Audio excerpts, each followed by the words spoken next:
Hey guys, today I'm going to tell you how to enable USB debugging in Samsung Galaxy A17.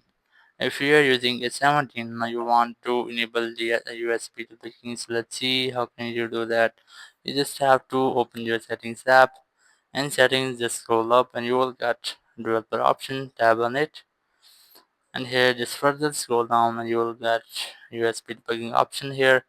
If your option has been blocked by auto blocker, so let's see how can you fix it. But if it doesn't, you can really enable that from here. So if it is blocked, so now I'm going to unblock it. Just go back, and here you will get security and privacy. Tab on it, then disable that toggle which is auto blocker. Just tap on it. If you have any password, you must have to enter that here, but I haven't. Just tap on turn off. Now go back, developer options again, and here you will get USB debugging, and you can easily enable that from here.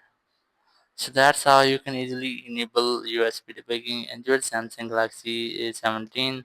Thank you very much for watching the video. Until next video, bye bye.